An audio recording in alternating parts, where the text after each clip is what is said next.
자, 오늘은 정석가 수업 진행하도록 하겠습니다. 정석가 또한 여러분들이 아시다시피 고려가요의 갈래를 가지고 있습니다. 그러면 고려가요의 특징인 구전이 되다가 기록이 되었다. 계속해서 강조를 하고 있죠. 기록이 되다 보니까 이 첫 번째 서사의 진행에서는 딩하, 돌하, 당금의 계šan이다 라고 하는 본문의 내용과 관련이 없는 그러한 서사가 진행이 되고 있습니다. 특히 여기서 딩하, 돌하라고 하는 건 딩은 징을 의미하는 것이고요. 돌 또한 이제 타악기, 돌로 만든 이제 타악기라고 생각을 해주시면 됩니다. 글로펜슈펠 같은. 그래서 이러한 딩하, 돌하라고 하면서 연주를 시작하자 풍악을 울려라 라는 이야기가 되는 거고요. 당금의 계šan이다 라고 하면 지금 계십니다. 제 앞에 계십니다. 누가? 임금님께서. 그래서 임금님이 제 앞에 계시니까 당신에게 부탁하는데 그 부탁이 뭐냐? 바로 선왕선대에 논일고 싶습니다. 그래서 이제 당신이 우리를 잘 이끌어주세요 라는 의미를 가지고 있습니다. 그렇다면 여기서 이 정석가의 내용은 당신과 헤어지고 싶지 않다 라는 이야기인데 임금에 대한 이야기를 서사로 가지게 되면서 단순히 남녀상열지사에서 임금을 향한 충성, 즉 충신연주지사로 의미를 바꿔주게 되는 겁니다. 그래서 이 부분 같은 경우에도 여러분들이 조금 유심히 봐주셔야 되는 부분이고, 그 다음부터 이제 본문 들어가게 되면 본문 같은 경우에는 유사한 구조들의 반복들이 나타납니다. 그래서 미리 알고 계셔야 하는 것이 이 정석가의 맨 처음 부분 삭삭기 세골의 별해라고 하는 사각사각거리는 새모래, 여기서 새는 이제 세발 납치할 때 다리가 세 개란 뜻이 아닙니다. 가늘다라는 뜻입니다. 가는 몰에라고 하는 건 끊어적기가 되어 있을 뿐이지 모래, 별해라고 하는 건 벼랑에 라는 뜻입니다. 그래서 사각거리는 가는 모래 벼랑, 쉽게 말해서 여러분들 모래사장을 생각을 하시면 돼요. 그러한 곳에 구운 밤 5 바가지를 심습니다 라고 얘기를 해요. 그래서 여기서 우리가 체크를 해야 되는 거는 이 부분은 지금 불가능한 상황을 얘기를 하고 있어요. 그 불가능한 상황, 가는 모래벼랑에 구운 밤 5대를 심었다면 단순히 그냥 땅바닥에 버린 것 뿐이지 그 밤이 움이 돋아서 싹이 나면 불가능한 상황이 되는 거죠. 불가능한 상황, 바로 모래사장에 플러스 구운 밤을 심었다. 그때 싹이 난다면, 그러면 여기서 면이라는 글자가 있으니까 우리는 뭘 생각해야 되죠? if 아니면 when을 쓸 수도 있겠죠. 가정을 하고 있습니다. 그 가정을 통해서 그때 유덕하신 임을 여해와지이다. 여해다 같은 경우에는 여러분들이 고전 필수어휘로 암기를 숙지를 해주셔야 되는 단어죠. 여해다, 이별하다. 즉 여기에서 싹이 나면 그때 헤어지겠다. 그러면 헤어진다라는 말은 서술은 있습니다. 그러나 이 헤어짐의 의도는 결코 헤어지지 않겠다라는 의도를 가지게 돼요. 그럼 여러분들이 이거 쉽게 알 수 있죠? 이거 뭐죠? 바로 반어법입니다.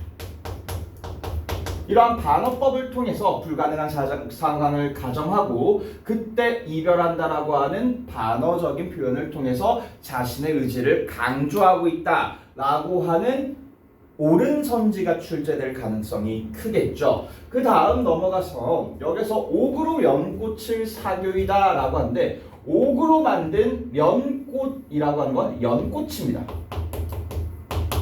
그래서 결국 이제 여기서 만드는 건 옥으로 만든 연꽃, 실제 꽃이 아니라 조각이다. 그러한 조각을 바위 위에 붙인다. 그렇게 바위에 붙였을 때 그 꽃이 삼동이 피것이야. 삼동이라고 하는 건 해석이 두 가지입니다. 첫 번째, 보편적인 해석은 새 덩어리. 그리고 두 번째 해석은 크게 이제 상관은 없지만 이 동이 겨울동자로 해석이 될 수도 있기 때문에 자, 겨울에 핀다 라는 얘기가 되는 거죠. 그래서 어찌됐든 간에 그것이 이제 새덩이가 핀다, 많이 핀다, 혹은 겨울에 핀다 가 되었을 때 똑같이 뒤에 이어지는 내용을 보시면 유덕하시님을 여해와 지이다 라고 얘기를 해요. 그렇기 때문에 그때 헤어진다. 여기도 똑같이 반어법이 쓰인 거죠. 그러면 여기까지 했을 때는 기본적인 내용인데 자, 여기에서 이거를 문제로 출제할 때는 단순히 불가능한 상황을 가정해가면서 그때 헤어지겠다는 반어법을 사용했다라고 선지가 나올 수도 있겠지만 이러한 방법이 타 지문에서 다른 작품에서 어떻게 나타나느냐, 그래서 비슷한 방법이 나타난 작품을 골라라 라고 하는 문제가 출제가 될 수 있겠죠. 그래서 이 부분 같은 경우에는 조홍시가에서 박인로의 조홍시가라는 작품에서 자, 여기서는 효도에 대한 이야기를 하는데 주제는 효도이지만 방식은 유사합니다. 어떤 방식이냐? 바로 철로 만든 노끈으로 해를 붙잡아 놓는다. 불가능하죠. 그렇게 붙잡아 놓고 나서 어떻게 하느냐? 그걸 붙잡아 놓는다면 해가 뒤로 지지 않겠죠. 밤이 오지 않겠죠. 시간이 흐르지 않습니다. 그러면 이 시간이 흐르지 않기 때문에 효도, 제일 중요한 건 부모님과 오래 지내는 거죠. 그렇기 때문에 부모님을 더디 늙게 하리라. 그러니까 여기서도 똑같이 불가능한 상황을 가정하여 자신의 소망을 강조하고 있다라고 하는 옳은 선지가 나올 수가 있겠죠. 그렇다면 여기서 이 두 가지 작품의 차이점도 우리가 한번 알아봐야 하는데 정석가 같은 경우에는 그때 헤어지겠습니다 라고 하면서 반어법이 쓰였지만 조홍시가 같은 경우에는 반어법이 쓰이진 않았습니다. 이런 차이점까지 조금 세세하게 들어가시면 좋을 것 같고요. 두 번째로 이 부분에서 좀 체크를 해주셔야 되는 건 지금 싹이 나다라고 하는 부분과 꽃이 피다라고 하는 부분은 모두 다 생성의 시어예요.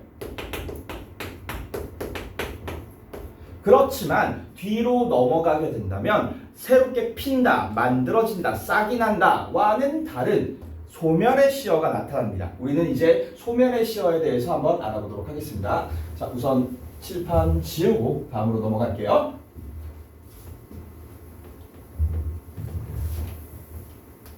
자, 다음으로 넘어가면 자, 여기서 무쇠로 혈릭을 말아 라고 얘기를 하는데 여기 무쇠는 여러분들 읽는 대로 그대로 가시면 됩니다. 무쇠예요.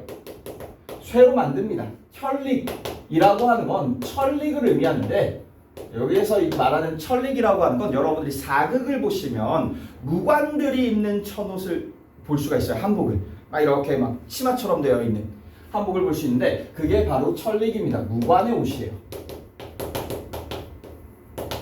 그래서 마라라고 하는 건 재단하다라는 뜻이니까 강철로 만든 옷 천조각이라는 뜻입니다. 그 다음에 철릭을 만들어서 철사라고 하는 거는 여러분들 중세국어를 배우셨다면 아시겠지만 국외음화가 일어나지 않아서 혈이라고 적혀있지만 이건 철입니다. 철사로 주름을 박습니다. 즉 철로 이렇게 천을 꿰맨다 라고 생각을 하시면 돼요. 그래서 결국 이 두 녀석은 강철로 만든 옷이다 라고 얘기할 수 있고 그 강철 옷이 다 헐어서 강철 같은 경우에는 헐지 않죠. 오히려 녹슬어서 바스라져야 되는데 헐어서 없어진다. 자, 이 또한 우리가 불가능한 상황이라고 생각을 할 수가 있겠죠. 자, 그것이 없어지면 그때 똑같이 반어적인 표현을 통해서 헤어지겠다 라고 얘기를 하고 있습니다. 여기서 헐다라고 하는 걸 여러분들이 조금 이제 이해를 못하는 친구가 있는데 그래. 여러분들이 고등학교 이제 올라가니까 고등학교 올라가서 야간 자율학습이나 오랫동안 앉아서 공부를 하는 친구들이 있을 거예요. 그러면 교복을 계속 입다 보면 그 엉덩이 부분이 얇아지는 경우가 있습니다. 선생님 같은 경우에도 앉아서 공부를 계속 해가지고 엉덩이가 엄청 얇아져서 툭 하면 찢어지고 막 그랬었어요. 그래서 교복 바지를 5벌을 해먹었습니다. 자, 그럴 정도로 이제 오랫동안 비비고 입어서 헐어 없어진다라는 얘기인데 철이 헐어 없어진다라고 하는 건 불가능한 상황이죠. 그렇기 때문에 그 불가능한 상황이 찾아왔을 때 헤어지겠다. 그런데 여기서도 또 아까 얘기했던 부분 없어진다. 여기서 소멸의 시어가 나타났다는 것에 초점을 맞추셔야 되고요. 그 다음에 넘어가서 자, 다음 년입니다. 무쇠로, 똑같이 무쇠로 한소, 여기서 한소는 한 마리 소가 아닙니다. 여러분들 아시다시피 하나라고 하는 것은 크다 또는 많다의 의미를 가지게 되죠. 그래서 커다란 소를 하나 지어다가 강철소예요. 그 강철소를 어디다가 두느냐? 철수산. 자, 여기서 철, 수 같은 경우는 숲을 할 때 수입니다. 즉 무슨 얘기냐? 강철로 만들어진 나무들이 잔뜩 솟아있는 산이에요. 강철소가 강철풀을 모두 철초를 먹어버려서 없애버림. 자, 이렇게 가면 이 또한 뭐가 되죠? 불가능한 상황이 설정이 되는 거죠. 애초에 소가 강철풀을 먹을 수도 없고요. 그리고 강철소 같은 경우에는 풀을 먹을 수조차 없잖아요. 그러니까 여기서 이걸 다 먹어 없앤다. 그렇게 되면 어떻게 하겠다? 헤어지겠다. 반어가 또 사용이 되는 거죠. 또한 여기서 먹어 없앤다 라는 말이 나왔으니까 여기서도 소멸의 시어가 나타났다. 즉 시어가 앞에서 두 개는 생성의 시어, 그리고 뒤에서 두 개는 소멸의 시어가 나타났다는 것을 여러분들이 조금 집중해서 확인을 해주시면 감사하겠습니다. 자, 그 다음 마지막이에요. 마지막 보시면, 자, 마지막 이 부분 같은 경우에는 본문의 내용과 조금 다른 내용이에요. 자, 그리고 특히 이제 1주차 때 서경별곡이라는 작품을 읽었으면 이거 얘기를 했었었는데 라고 생각을 할 수가 있습니다. 자, 보시면 구슬이 바위에 디신별이라고 얘기를 하고 있는데 구슬 이 플러스 바위에 디딘다 부딪힌들 긴이 뜬 그칠이니까 긴이라고 하는 건 끈입니다. 그리고 그칠이다 긋다라고 하는 건 끊어지다 끝나다 끊어지다 라고 생각을 해주시면 돼요. 근데 여기만 읽어서는 여러분들이 쉽게 이해가 안 갈 거예요. 그래서 우리는 다음까지 읽어볼 겁니다. 즈문해를 외우고 여신들. 즈문이라고 하는 건 일천을 뜻하는 순 우리말이고요. 해라고 하는 거는 여러분들 그 해라고 하는 게 그냥 단순히 이렇게 떠오르는 태양, 선이 아니라 이어라고 생각을 하시면 됩니다. 년이에요, 년. 천년을 외우고 여기서 곰 같은 경우에는 곰은 강세정미사 해서 곱하기 2로 해석을 해주시면 됩니다. 외롭게 외우 이렇게 해석을 하시면 되고 여다는 여러분들 아시다시피 살다 지내다 가다 라고 해석을 하는데 살다 정도로 해석을 하시면 되겠네요. 즉 천년을 외롭게 산다고 한들 신 이거는 모르는 사람 없겠죠. 믿을 신 믿음이 끝나겠습니까? 자, 그러면 여기에서 우리가 시를 읽을 때 항상 강조해서 보는 거 맥락이죠. 같은 위치에 있는 녀석이라면 같은 의미다 라고 생각을 하시면 되는데 끈 뭐겠어요? 똑같은 위치니까 동일한 의미가 되겠죠. 여기서 2년 정도로 생각을 할 수가 있겠습니다. 그렇다면 이 구슬과 바위가 문제가 되는데 그 당시 상황을 보자면 여러분들 지금 구슬하면은 그냥 100원이면 사는 게 구슬이잖아요. 그러나 이 작품이 고려가요라는 것을 생각을 해봤을 때 구슬이라고 하는 거는 몸을 치장하는 아주 아름다운 비싸고 소중한 거예요. 그렇기 때문에 소중한 것. 그러면 화자에게 있어서 지금 계속 이야기하는 게 뭐죠? 바로 사랑이겠죠.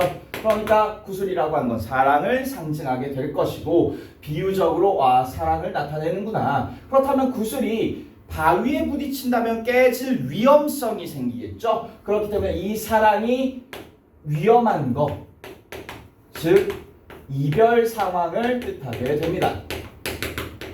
그렇기 때문에 우리의 상황이 이러한 이별 상황, 여기서 이별 상황이라고 하는 건 마음이 틀어지다 이게 아니라 우리가 어쩔 수 없이 떨어지게 되는 상황을 얘기를 하는 겁니다. 그러한 이별 상황 속에서도 인연은 끊어지겠습니까? 이거 중요하죠. 가라고 하는 거 뭐라 그랬어? 가는 습니까? 라고 하는 의문형 종결어이죠. 그렇기 때문에 여기서 우리가 생각할 수 있는 거는 여기서 서리가 쓰였고 그리고 구슬은 사랑이고 바위는 이별 상황 위험이기 때문에 비유가 쓰였습니다. 그리고 위아래를 살펴봤을 때 이 두 가지가 동일한 유형이 나타났기 때문에 반복, 여기서 문장 구조의 반복이라고 할 수도 있겠고요. 그리고 이 똑같이 생긴 두 녀석이 나왔을 때 우리는 이거를 뭐라고 그러죠? 대꾸법이라고 그러죠? 대꾸가 쓰였다 정도까지 우리는 확인할 수 있을 겁니다. 그래서 지금 딱 봤을 때 전체적인 해석을 하자면 사랑이 위험에 처한다고 하더라도 우리의 인연은 끊어지지 않을 것입니다. 그런 것처럼 천년을 외롭게 화자가 살아간다고 하더라도 당신을 향한 믿음은 끝나지 않을 것입니다. 끝나겠습니까? 안 끝나겠죠? 라는 얘기가 되는 거예요. 그렇기 때문에 결국 이 정석가라고 하는 작품은 끝까지 당신을 향한 사랑은 멈추지 않겠다라는 주제로 이어나가게 되는 겁니다. 그렇다면 여기에서 우리가 조금 살펴봐야 하는 건 이 정석가는 사랑을 이렇게 쭉 노래를 하는 거잖아요. 그렇지만 여기서 이 마지막 이 녀석이 서경별국에 들어간다. 이연에 들어간다 정도를 여러분이 조금 체크를 해주시면 마무리가 될 것 같습니다. 여기까지 하고 마무리 짓도록 할게요.